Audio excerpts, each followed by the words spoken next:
Apex के online platform पर सभी लाइव जुड़े हुए विद्यार्थियों का हार्दिक स्वागत है।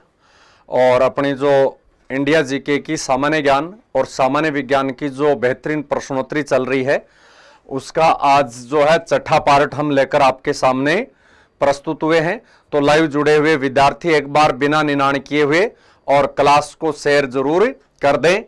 और अब मैं आपको बिना कोई देरी के लेकर चलता हूं आज के पहले क्वेश्चन पे। और आज का अपना पहला क्वेश्चन है आपके सामने, सतीश धवन अंतरिक्ष केंद्र जिसका पुराना नाम है श्रीहरिकोटा। और ये सतीश धवन अंतरिक्ष केंद्र या श्रीहरिकोटा कहां स्थित है बेटा? ये जल्दी से कमेंट करें बेटा। केडी निनाण क्या होता है? बाजरे से घास फूस की सफाई करना निनाण कहलाता है।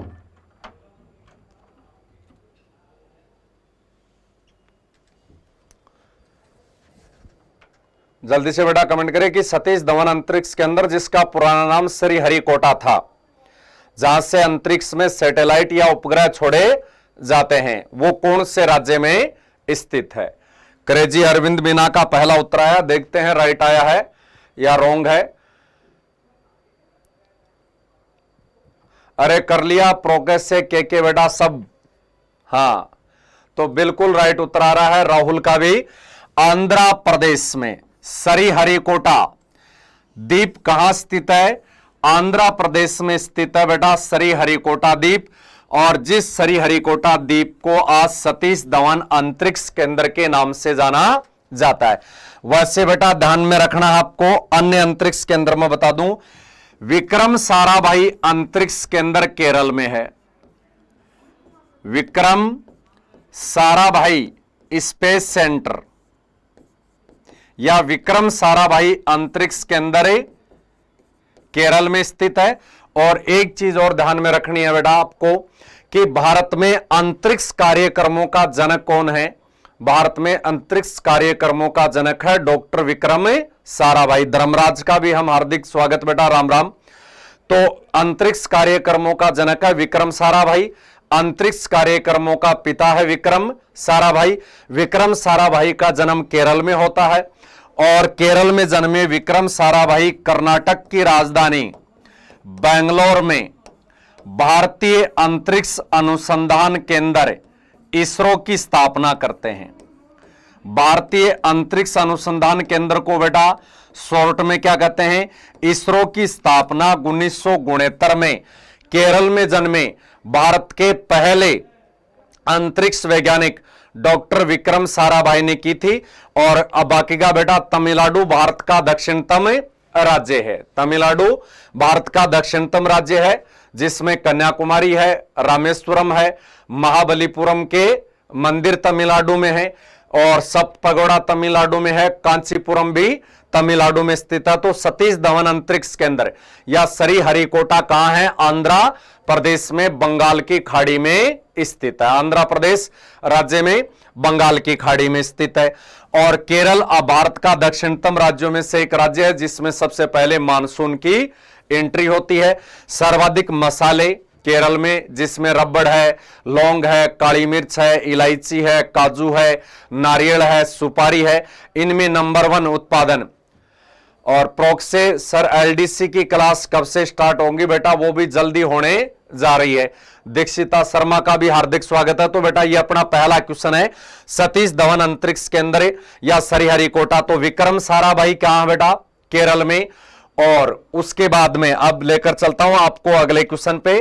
देखते हैं अगला कैसा। अगला बेटा बहुत ही अच्छा और सरल और बेहतरीन क्वेश्चन है। प्रोग्जे के सर कुछ तो रिप्लाई कर दो। कर दिया ना बेटा। और वर्तमान में इसरो के अध्यक्ष एस सोमनाथ हैं। बिल्कुल बेटा।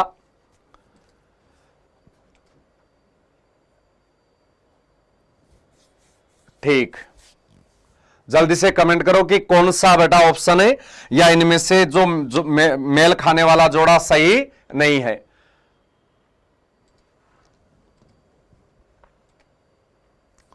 तो देखो बेटा इसमें हीराकुंड महानदी पर सही है और ये बेटा उड़ीसा राज्य में है। और ये भारत की सबसे लंबी बांध परियोजना हीराकुंड बांध महानदी पर उड़ीसा राज्य में भारत का सबसे लंबा बांध है। और ये बेटा राइट है, ये उड़ीसा राज्य में ये भारत का सबसे लंबा डैम है या भारत का सबसे लंबा बांध है, जिसकी लंबाई है लगभग 4800 मीटर, लगभग 4800 मीटर है। बाखड़ा नांगल भारत की सबसे बड़ी परियोजना है सतलज नदी पर। भारत की सबसे बड़ी बांध परियोजना बाखड़ा नांगल है, सतलज नदी पर है। और यह भी बेटा राइट है, भारत की सबसे बड़ी बांध परियोजना बाखड़ा नांगल है, जिसे पंडित जवाहरलाल नेहरू ने चमत्कारिक विराट वस्तु की संज्ञा दी थी। अगला है नागा अर्जुन सागर परियोजना कृष्णा नदी पर, यह भी बेटा राइट है, नागा अर्जुन सागर परियोजना कृष्णा नदी पर है। तो सरदार सरोवर परियोजना बेटा गोदावरी पर नहीं, यह गलत है। सरदार सरोवर परियोजना गुजरात राज्य में नर्मदा नदी पर है। सरदार सरोवर परियोजना यह जोड़ा गलत है बेटा। सरदार सरोवर जो परियोजना है वो गोदावरी नदी पर नहीं, सरदार सरोवर। संतरा चौधरी का भी हार्दिक स्वागत है बेटा सभी का। जो भी विद्यार्थी एक बार जुड़ते हैं वो क्लास को शेयर जरूर करें। तो सरदार सरोवर परियोजना वाला जोड़ा गलत कैसे हुआ बेटा? ऐसे गलत हुआ कि सरदार सरोवर जो परियोजना है वो गुजरात राज्य में गोदावरी नदी पर नहीं, नर्मदा पर है। और जिस नर्मदा नदी को गुजरात की जीवन रेखा कहते हैं। करेजी अरविंद मीणा, ओए गुजरात है क्या, सॉरी। अच्छा, ऐसा ही बेटा एग्जाम में होता है, ऐसा ही एग्जाम में होता है। तो गोदावरी नदी पर कौन सी परियोजना है? गोदावरी नदी पर बेटा जायकवाड़ी परियोजना है। गोदावरी नदी पर कौन सी परियोजना है? महाराष्ट्र राज्य में गोदावरी नदी पर बेटा जायकवाड़ी परियोजना है। हो गए सही। अब बेटा और बता दूं, गोदावरी नदी के तट पर है महाराष्ट्र का नासिक शहर, जहां शूर्पणखा की नाक कटी। और गोदावरी नदी की सहायक नदियां हैं वेनगंगा और पेनगंगा। तो क्वेश्चन एक और बनता है बेटा, वेनगंगा और पेनगंगा किसकी सहायक हैं? गोदावरी की। और बूढ़ी गंगा या वर्द गंगा किस नदी को कहते हैं? तो बेटा बूढ़ी गंगा या वर्द गंगा कहते हैं गोदावरी नदी को, जो महाराष्ट्र राज्य में त्र्यंबक गांव की पहाड़ियों से निकलती है, जो त्र्यंबक गांव की पहाड़ियों से निकलती है। ठीक है बेटा। तो ये 2 नंबर के क्वेश्चन की सारी जो बांध परियोजनाएं हैं और ये आप ध्यान में रखना है इनको आपको। हीराकुंड परियोजना महानदी पर उड़ीसा में, बाखड़ा नांगल परियोजना सतलज नदी पर पंजाब हिमाचल प्रदेश में, नागार्जुन सागर परियोजना कृष्णा पर, सरदार सरोवर परियोजना नर्मदा पर गुजरात में स्थित है बेटा। अब अगले क्वेश्चन पे हम चलते हैं। अगला क्वेश्चन बेटा सरल है और इंपॉर्टेंट भी है। संयुक्त राष्ट्र संघ का मुख्यालय कहां स्थित है? कल भी बताया, संयुक्त राष्ट्र संघ का गठन 24 अक्टूबर 1945 को हुआ। संयुक्त राष्ट्र संघ दिवस 24 अक्टूबर को मनाया जाता है। संयुक्त राष्ट्र संघ के स्थायी सदस्य देश 5 हैं, अस्थायी देश 10 हैं। संयुक्त राष्ट्र संघ के कुल सदस्य देश 193 हैं। संयुक्त राष्ट्र संघ की मान्यता प्राप्त भाषाएं 6 हैं, स्थायी देश 5 हैं और मान्यता प्राप्त भाषाएं 6 हैं। संयुक्त राष्ट्र संघ के मान्यता प्राप्त जो देश हैं, अरे प्रोकी आपको कमेंट में उत्तर दे दिए जा रहे हैं साथ में ही। राजस्थान की सबसे लंबी नदी, अच्छा ये देना है क्या? राजस्थान में बहने वाली सबसे लंबी नदी चंबल है और राजस्थान में पूर्णतः बहने वाली सबसे लंबी नदी बनास है। राजस्थान में बहने वाली सबसे लंबी नदी चंबल है, जिसको चरणवती कामधेनु कहते हैं। और राजस्थान की पूर्णतः सबसे लंबी नदी है बनास, जिसे वन की आसिया वर्नासा भी कहते हैं। तो बेटा संयुक्त राष्ट्र संघ का मुख्यालय है न्यूयॉर्क में और अमेरिका का न्यूयॉर्क शहर हडसन नदी के तट पर है। संयुक्त राष्ट्र संघ का मुख्यालय कहां बेटा? न्यूयॉर्क अमेरिका में स्थित है। और इस संयुक्त राष्ट्र संघ के अंग 6 हैं और स्थापना हुई 24 अक्टूबर 1945 को, और अमेरिका के न्यूयॉर्क शहर को ऊंची इमारतों का नगर कहते हैं। राइट बेटा। और अब मैं आपको बता दूं बेटा अन्य option, Rio de Janeiro Brazil का शहर है। रियो डी जनेरियो कहां का शहर है? ब्राजील का शहर है, जहां 2016 के ओलंपिक खेल हुए थे। ठीक है, रियो डी जनेरियो। और रियो डी जनेरियो में हुआ था बेटा विश्व का पहला पृथ्वी सम्मेलन। ठीक है, विश्व का पहला पृथ्वी सम्मेलन रियो डी जनेरियो में हुआ था। और विश्व पृथ्वी दिवस मनाते हैं बेटा 22 अप्रैल को। और ओस्लो है बेटा नॉर्वे देश की राजधानी। नॉर्वे देश की राजधानी कौन सी है? ओस्लो नॉर्वे देश की राजधानी है। और नॉर्वे देश की राजधानी ओस्लो में बेटा शांति का नोबेल पुरस्कार दिया जाता है। शांति का नोबेल पुरस्कार कहां दिया जाता है? नॉर्वे। वो नॉर्वे देश जहां 6 महीने का दिन और 6 महीने की रात होती है। खट्टा शहद भी ब्राजील के जंगलों में पाया जाता है। कॉफी उत्पादक देश ब्राजील, सांपों का देश ब्राजील, विश्व की सबसे चौड़ी नदी अमेजन नदी वाला देश ब्राजील, विश्व की सबसे लंबी पर्वतमाला एंडीज पर्वतमाला वाला देश भी ब्राजील है। ठीक है बेटा। नमस्ते आरवी टेक्निकल क्लासेस से भी बेटा विकास आपका हार्दिक स्वागत है। और संयुक्त राष्ट्र संघ का मुख्यालय 17 एकड़ भूमि पर फैला है, हडसन नदी के किनारे। जिनेवा बेटा स्विट्जरलैंड का शहर है। और जिनेवा में बहुत सारे हैं, जैसे बेटा मैं आपको बताऊं, और जसन पंजाबी में लिख रही है ना, चश्मा लगा के पंजाबी में लिख रही है, आधी बार जुड़ती है और आधी बार जुड़ती नहीं है। तो जिनेवा स्विट्जरलैंड का शहर है बेटा। ठीक है। और अब लेके चलता हूं आपको बेटा अगले क्वेश्चन पे। अगला क्वेश्चन है हॉकी में पेनल्टी स्ट्रोक कितनी दूरी से मारा जाता है? एक क्वेश्चन तो बेटा ये ध्यान में रखना, राहुल मीणा वर्तमान में संयुक्त राष्ट्र संघ के अध्यक्ष एंटी गुटेरस हैं। तो पेनल्टी स्ट्रोक का संबंध किससे है बेटा? पेनल्टी स्ट्रोक का संबंध हॉकी से है। और हॉकी में पेनल्टी स्ट्रोक कितनी दूरी से मारा जाता है? भारत का राष्ट्रीय खेल हॉकी, पाकिस्तान का राष्ट्रीय खेल हॉकी। हॉकी का जादूगर है मेजर ध्यानचंद। हॉकी का जादूगर कौन है? मेजर ध्यानचंद हॉकी का जादूगर है। तो बेटा जल्दी से बताओ। सर जी बहुत अच्छा काम है, आज से बहुत अच्छा काम है। क्या काम है तेरे को? जैसा ने तेरी पंजाबी पढ़ ली हमने, तो पंजाबी में लिख दे, हम फारसी भी पढ़ लेते हैं। हाँ, एग्रीकल्चर सुपरवाइजर की तैयारी, बिल्कुल क्रेजी अरविंद मीणा का ये उत्तर राइट आया है। महिमा सैनी का भी राइट आया है। कुशवा आरजे 11 का नमस्कार भी स्वीकार करते हैं। तो बेटा हॉकी में पेनल्टी स्ट्रोक 12 गज की दूरी से मारा जाता है। हॉकी में पेनल्टी जो स्ट्रोक होता है, और मेजर ध्यानचंद अवार्ड भी दिया जाता है। मेजर ध्यानचंद ग्वालियर के थे, और मेजर ध्यानचंद के नाम पर अब भारत का सबसे बड़ा खेल पुरस्कार भी दिया जाता है। और मेजर ध्यानचंद के जन्म को ही बेटा हम राष्ट्रीय खेल दिवस मनाते हैं। जैसन कह रही है सर गूगल पे सर्च कर रहे हो। अरे कहां से सर्च कर रहा हूं? गूगल पे लाइव तो देख रहा हूं। तेरे को दिख रहा है क्या कोई गूगल या गूगली है? हाँ चलो। और बेटा पिच, क्रिकेट पिच की 22 गज होती है ना, 22 यार्ड। और भारत और पाकिस्तान का राष्ट्रीय खेल हॉकी है बेटा, ध्यान में रखना आपको। और एक होती है आइस हॉकी। बेटा हॉकी में खिलाड़ी होते हैं 11, आइस हॉकी में खिलाड़ी होते हैं 15। आइस हॉकी में खिलाड़ी कितने होते हैं? 15। उमेश डोई का भी हार्दिक स्वागत है बेटा। जो भी विद्यार्थी लाइव जुड़ रहे हैं वो क्लास को शेयर करें। अगला बहुत ही इंपॉर्टेंट क्वेश्चन है। हाँ, चंद्रगुप्त मौर्य बेटा मौर्य साम्राज्य का संस्थापक है चंद्रगुप्त मौर्य।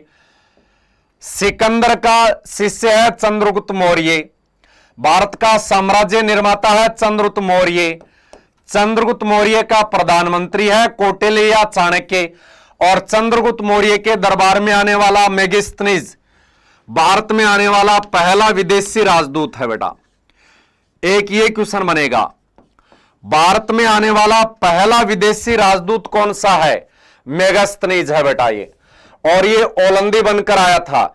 इस मेगास्थनीज ने किस पुस्तक की रचना की? इस मेगास्थनीज ने जो एक बेटा क्वेश्चन इसका यह भी बनेगा, भारत का इतिहास लिखने वाला विदेशी इतिहासकार कौन है? तो भारत का इतिहास लिखने वाला प्रथम विदेशी इतिहासकार है मेगास्थनीज। कहां का है? यूनान का। किसके दरबार में आया? चंद्रगुप्त मौर्य के दरबार में। कहां आया? पाटलिपुत्र में आया। तो बेटा इसका राइट उत्तर है इंडिका, कि चंद्रगुप्त मौर्य के दरबार में रहते हुए मेगास्थनीज ने कौन सी पुस्तक लिखी? इंडिका नामक पुस्तक लिखी। मेगास्थनीज ने कौन सी पुस्तक लिखी? इंडिका। तो ध्यान देना बेटा दो चार क्वेश्चनों पर। क्वेश्चन नंबर 1, भारत का इतिहास बताने वाली पहली विदेशी पुस्तक कौन सी है? तो भारत का इतिहास बताने वाली पहली विदेशी पुस्तक है इंडिका। भारत का इतिहास बताने वाला पहला विदेशी इतिहासकार कौन है? मेगास्थनीज है। अर्थशास्त्र बेटा लिखी कौटिल्य ने।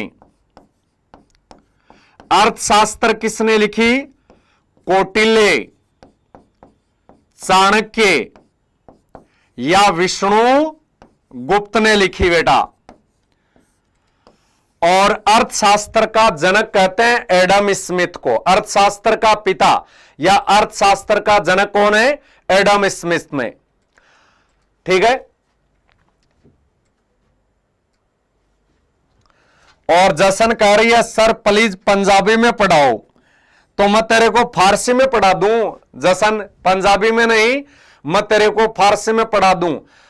और तू मेरे को यह बता दे पंजाबी में कुड़माई किसे कहते हैं? केवल जसन बताएगी लाइव देखने वाले में कि पंजाबी भाषा में कुड़माई किसको कहते हैं। फिर मान जाऊंगा तेरे को पंजाबी आती है। ले तेरे को लिख भी देता हूं, पंजाबी में कुड़माई किसे कहते हैं। और राजतरंगिणी लिखी बेटा कलहण ने। अब देख लो ऑप्शन, राजतरंगिणी किसने लिखी? राजतरंगिणी कलहण ने लिखी, जो 12वीं शताब्दी में लिखी गई, जो जम्मू कश्मीर राज्य का इतिहास बताती है। मेघदूत, ऋतुसंहार, अभिज्ञान शाकुंतलम, रघुवंश, और ये लिखी बेटा भारत के शेक्सपियर कालिदास ने। ये लिखी भारत के शेक्सपियर, भारत के मूर्ख कवि कालिदास ने। बताओ बताओ तो धनी कहां गई रे राहुल चौधरी? तेरे को किसने कहा था रामी बताने के लिए? ठीक है। तो बेटा पंजाब में जश्न मैं बता देता हूं, कुड़माई सगाई को कहते हैं, और तेरी हुई या नहीं हुई यह भी बता दे। जैसे राजस्थानी भाषा में सगाई रोकना को कहते हैं, तो जश्न की कुड़माई हो गई है, इसीलिए जश्न आज पंजाबी में कुछ लिख रही है। चलो बेटा अब चलते हैं अगले क्वेश्चन पे। चारों पुस्तकों के ध्यान में रखना बेटा ये। और अगला क्वेश्चन है 1885 में एओ होम के द्वारा स्थापित भारतीय राष्ट्रीय कांग्रेस का प्रथम अधिवेशन कहां हुआ था? क्वेश्चन देखो बेटा कितना अच्छा है।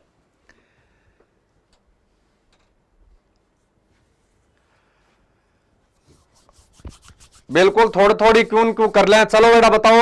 तो एक क्वेश्चन क्या बना, भारतीय राष्ट्रीय कांग्रेस की स्थापना कब हुई? 1885 में। भारतीय राष्ट्रीय कांग्रेस की स्थापना किसने की? एक अंग्रेज अवकाश प्राप्त अधिकारी ने। हाँ, और आपको अब बताना है कि कांग्रेस का पहला अधिवेशन कहां हुआ था?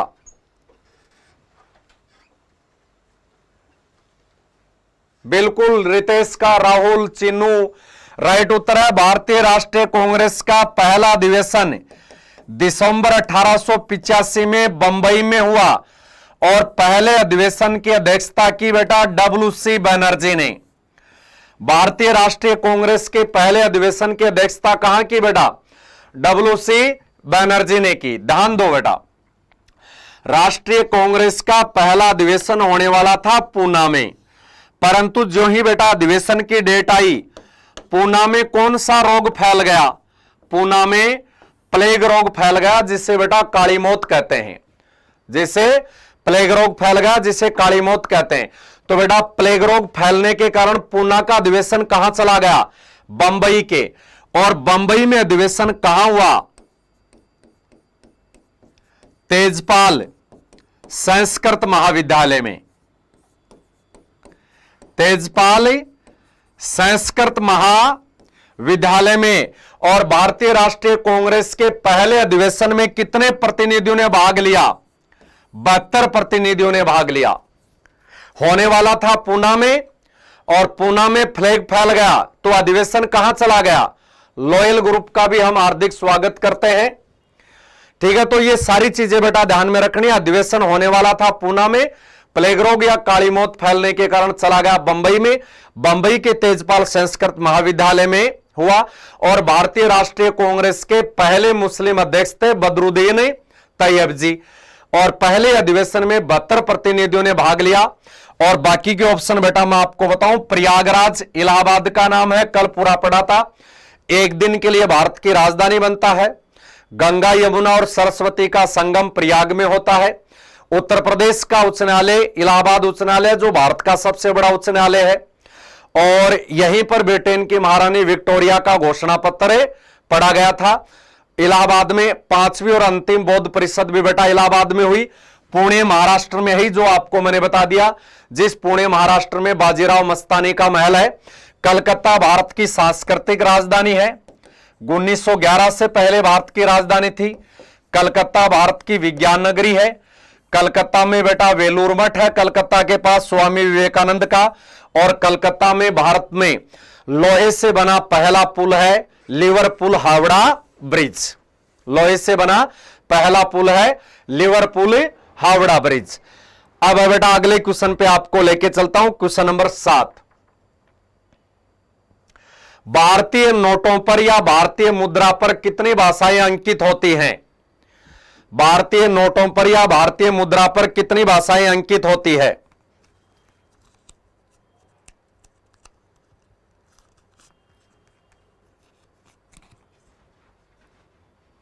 जल्दी से बताओ बेटा। अरे क्लास को शेयर भी करो रे छोरो। बाबरू अभिलेख भी यही है। कहां पर है बाबरू अभिलेख? राहुल मीणा का, केडी क्रेजी राहुल, उमेश डोई, अमीन गोरी, चिनू शर्मा। बिल्कुल बेटा 17 भाषाएं। भारतीय नोटों पर कितनी भाषाएं हैं?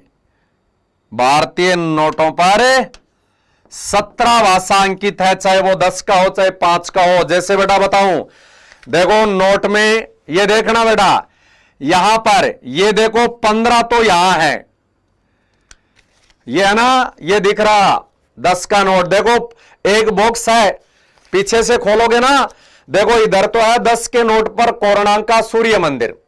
10 के नोट पर कोणार्क सूर्य मंदिर है, राइट। इसके पास में एक बॉक्स है, इस बॉक्स में गिनो बेटा 1 2 3 4 5 6 7 8 9 10 11 12 13 14 15 भाषाएं तो बॉक्स में। और एक ये हिंदी ऊपर और एक ये अंग्रेजी, मानी 15 भाषाएं एक बॉक्स में, 2 हिंदी और अंग्रेजी। टोटल भाषाएं भारतीय नोटों पर कितनी हुई बेटा? 17 हुई। अब मेरा 10 का नोट डाल लूं बेटा वापिस जेब में, वरना तुम चोरी कर लोगे। लाइव चोरी भी हो आजकल तुम तो। सर मैंने तो 22 कैसे आई? दोबारा गिन बेटा, तेरे पास नकली नोट होगा। क्रेजी अरविंद गिन, मीणा तेरे पास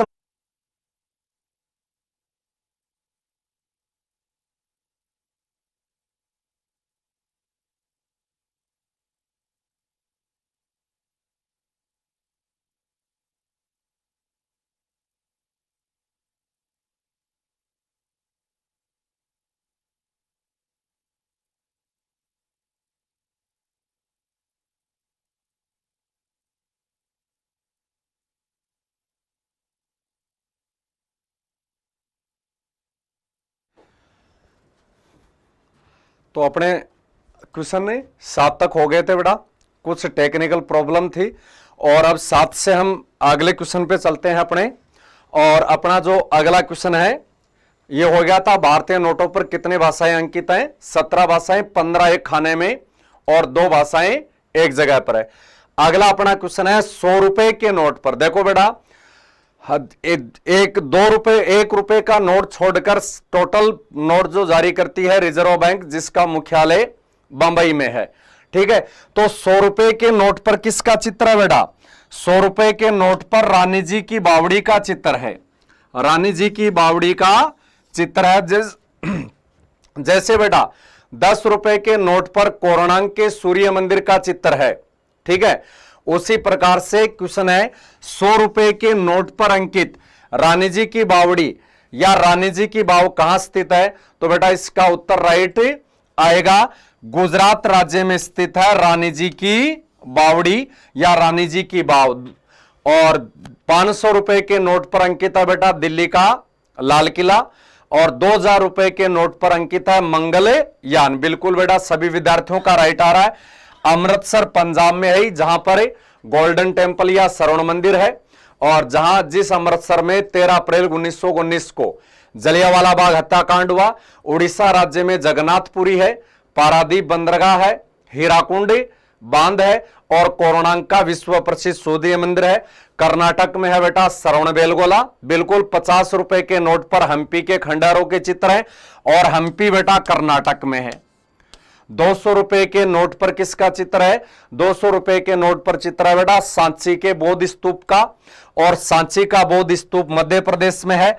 हम्पी के खंडहर जो 50 रुपए के नोट पर है वो कर्नाटक में है, और ये हम्पी विजयनगर साम्राज्य की राजधानी थी।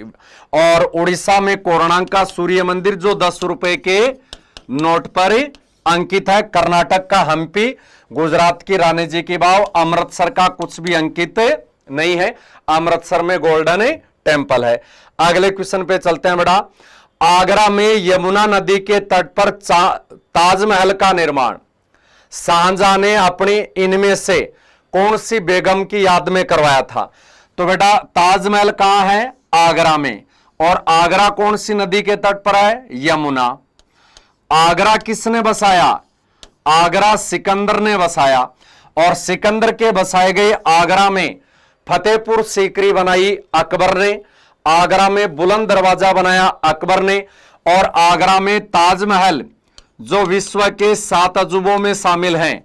वैसे बेटा विश्व में अजूबे 8 हैं, एक मैं भी अजूबा ही हूं जो अभी किताबों में छपा नहीं है। तो 7 अजूबों में शामिल ताजमहल निर्माण में कितने साल लगे? 22 साल लगे। और इस ताजमहल का निर्माण शाहजहां या खुर्रम ने मुमताज महल की याद में करवाया था। किसकी याद में करवाया था? मुमताज महल की याद में। और मुमताज महल का नाम है बेटा असली अर्जुमंद बानो बेगम। मुमताज महल का असली नाम क्या है?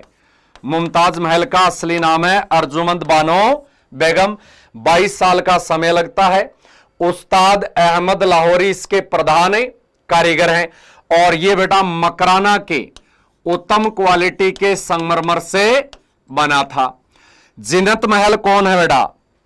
जीनत महल है भारत के अंतिम मुगल बादशाह है बहादुर शाह जफर की पत्नी। भारत के अंतिम मुगल बादशाह है बहादुर शाह जफर की पत्नी जीनत महल है, जो 1857 की क्रांति की गुप्त सूचना अंग्रेजों को देती थी। इसलिए बेटा ये भारत की पहली देशद्रोही बेगम कहलाई। ये जीनत जो महल है वो भारत की पहली देशद्रोही बेगम कहलाई। क्यों? अपने पति की बातें सुनकर और अंग्रेजों को बताती क्रांति का भंडाफोड़ करती। क्रांति का क्या करती? भंडाफोड़। और जोधाबाई ये बेटा पता ही है राजपूत कन्या जो मुगलों के बही गई थी। बेगम हजरत महल बेटा अवध से जिसने 1857 की क्रांति का या लखनऊ से 1857 की क्रांति का नेतृत्व करने वाली महिला का नाम है बेगम हजरत महल, जिसे बेगम ऑफ अवध व महाकपरी भी कहा जाता है। जिसे बेगम ऑफ अवध या महाकपरी के नाम से भी जाना जाता है बेगम हजरत महल को।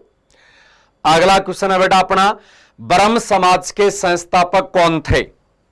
जल्दी से कमेंट करें बेटा। ब्रह्म समाज की स्थापना हुई थी 1828 में। और ब्रह्म समाज की स्थापना हुई थी बेटा कलकत्ता में। 1828 में ब्रह्म समाज की स्थापना कलकत्ता में हुई।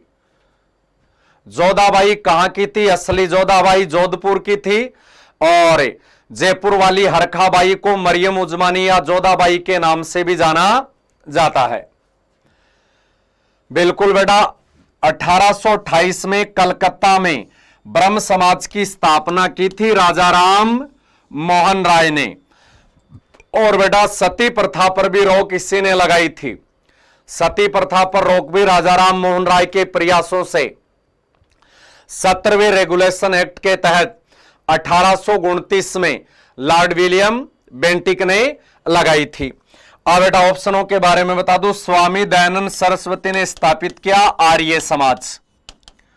स्वामी दयानंद सरस्वती ने कौन से समाज की स्थापना की? आर्य समाज की स्थापना की 1875 में बंबई में। और कालिदास भारत के शेक्सपियर हैं, भारत के मूर्ख कवि और भारत के शेक्सपियर कालिदास जो बेटा उज्जैन में रहते हैं, मूर्ख कवि माने जाते हैं। चंद्रगुप्त मौर्य के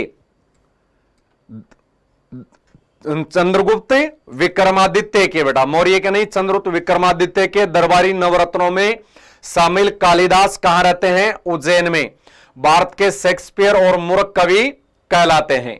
ठीक है, दयानंद सरस्वती ने स्थापित किया आर्य समाज। नारा दिया वेदों की ओर लौटो, भारत भारतीयों के लिए है, और अभिवादन के लिए सबसे पहले नमस्ते शब्द का प्रयोग किया था। अगला क्वेश्चन है बेटा, विटामिन सी का रासायनिक नाम क्या है? विटामिन सी का, अभी बेटा अपनी क्लास बीच में किसी कारण से रुक गई थी, तो मैं अभी आपको व्याख्या थोड़ी कम ही बता पाऊंगा। इन क्वेश्चनों की व्याख्या आगे कभी बता दूंगा। तो डायरेक्ट उत्तर मैं आपको बता देता हूं कि विटामिन सी का रासायनिक नाम क्या है। तो बेटा विटामिन सी का रासायनिक नाम है एस्कॉर्बिक अम्ल। विटामिन सी का रासायनिक नाम क्या है? एस्कॉर्बिक अम्ल है विटामिन सी का रासायनिक नाम माना जाता है। अगला बेटा अपना क्वेश्चन है, सोडियम के किस यौगिक को वाटर ग्लास कहा जाता है? सोडियम का कौन सा यौगिक है जिसे वाटर ग्लास के नाम से जाना जाता है? कि सोडियम के किस यौगिक को वाटर ग्लास कहते हैं बेटा? इस क्वेश्चन का देखो, यानी कमेंट करो जल्दी से, आ रहा है क्या उत्तर?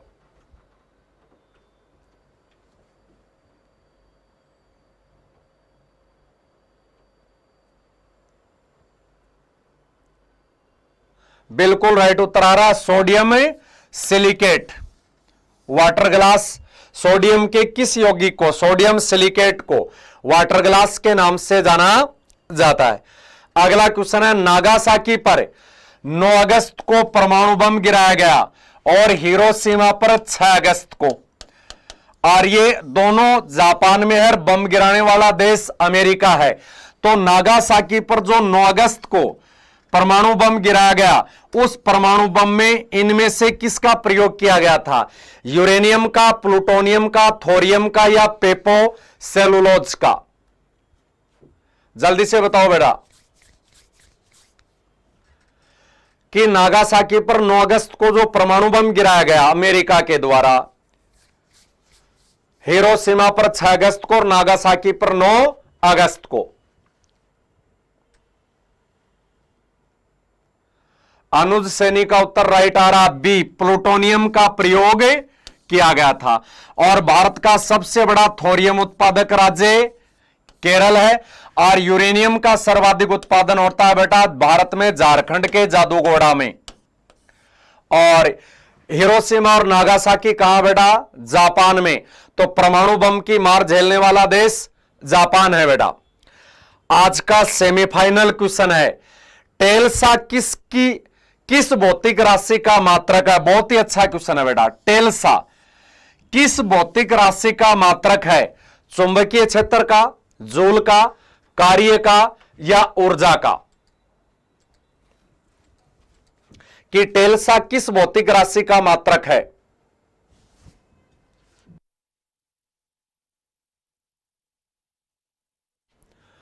टेल्सा किस भौतिक राशि का मात्रक है बेटा? राहुल मीणा का, उमेश डोई, क्रेजी।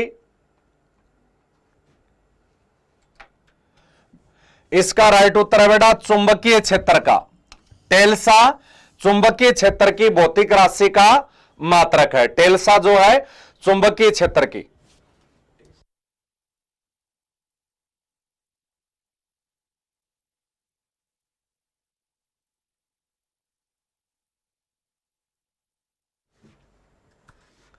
बिल्कुल चुंबकीय क्षेत्र का होगा बेटा। आज का लास्ट क्वेश्चन आपके सामने, होमोसेपियंस किस जीवधारी का वैज्ञानिक नाम है? बहुत ही इंपॉर्टेंट है।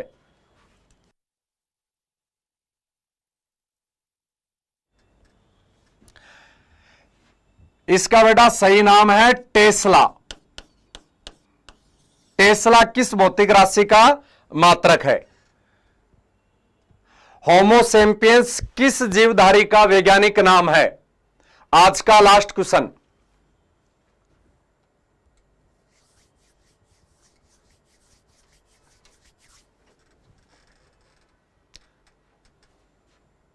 ये तो बेटा सही आ गया। चलो, एक का तो अनुज सैनी, करेजी अरविंद मीणा, अंजगढ़। इसका राइट उत्तर है बेटा होमोसेपियंस किस जीवधारी का वैज्ञानिक नाम है? हमारा मानव का। किसका वैज्ञानिक नाम है? मानव का। और मानव का बंदर रूप में जन्म हुआ था बेटा अफ्रीका के जंगलों में। मानव की उत्पत्ति कहां हुई बेटा?